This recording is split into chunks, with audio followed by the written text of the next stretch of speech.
You should. Because these voices can help bring the characters in your speeches alive. Madam Toastmaster and fellow Toastmasters, we as human beings have a wonderful and beautiful thing. It's called imagination. It can take the black printed words off of a white paper and turn them into a new world. And if we read the book, The Lord of the Rings, and we follow Frodo and Gandalf through the forest, our imagination creates the trees, 200 to 300 foot sentinels, and the subdued light in that forest, and the moss dripping from the branches, and the silence. But a curious thing happens to our imagination when we listen to a speaker. It seems to step back and wait to be stimulated. And there are only two ways that we have of doing that. One is through vocal variety. The other one is our gestures. And today I want to talk about a very small part of vocal variety. Part that I will call voices. The creation of individual voices that we can assign to characters to give them individuality. And one very, very easy way of doing this is simply to change the tone and the rate. Speak lower and slower. Or speak faster and higher. Or any combination thereof. So in a typical application to this, if we look at the speech that Tyler gave, the trust, lust, or bust, he had different characters in there. And if we remember, the first dad was a big fellow. So can you imagine him saying to Tyler, "Boy, if you're messing with my daughter," he becomes alive in our minds, doesn't he? Or the dwarf looking up at Tyler and saying, "Boy, I want my daughter home, I'm not going to talk. I'm not going to talk, do you understand?" Suddenly he isn't just a dwarf.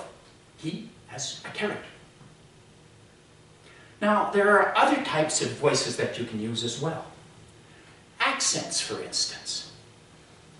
A year ago, Penny gave me, if I remember correctly, it was Penny that gave me a Christmas decoration at our Christmas party and asked me to speak to it. Well, what do you do with a Christmas decoration? You hang it on a tree. That hardly takes a minute and a half. So what I did is I put on an accent. And in this way, I was able to take this topic from that room and move it to Europe. And there, I was able to talk about the handcrafted decorations and how they make them and the beautiful markets where they sell them. In Munich, in Vienna, and the food that goes with it. And it didn't take long, for the minute and a half was gone. Now, to use an accent takes a little bit of work. That one you have to work on. So find a friend that has an accent, or someone at work, or on TV. Watch and mimic that. Listen carefully. At Travco, where I used to work, we had a millwork shop. And the owner of that millwork shop was a Swede.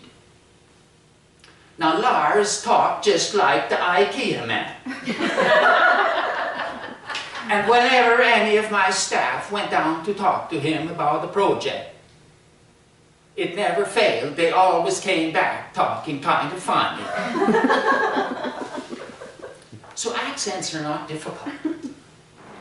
But when you use them, apply them to a character that needs an accent, not just anyone. Now, There are many other voices as well. All of us know what it is like to, well, I'm assuming all of us know what it is like to be somewhat inebriated. There are many, many jokes about drugs. And if you really think about it, it's not that difficult to put on the speech of somebody who has had too much to drink. It's just that you need to stiffen up the lips a little, and it doesn't take long and it falls into place. Now, other areas that you can put a voice to work. Think back of the cartoon characters that we have all known. The Donald Duck, the Daffy Duck, the Elmer Fudd, the Mr. Dress-Up, Grover. If you know them well, it won't take you long to bring that type of speech back. Just be careful where you use that voice.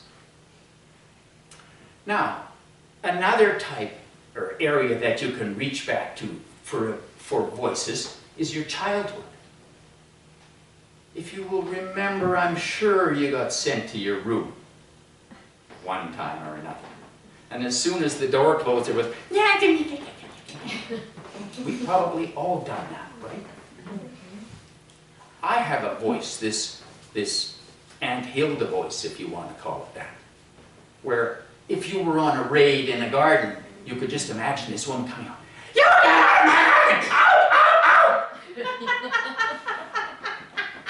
I mean, you can see the broomstick in her hand.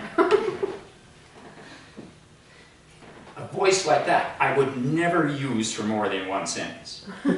For one, it'll shred my vocal cords, and two, the audience probably couldn't handle it. So you need to be selective on where you use these voices and how you use them.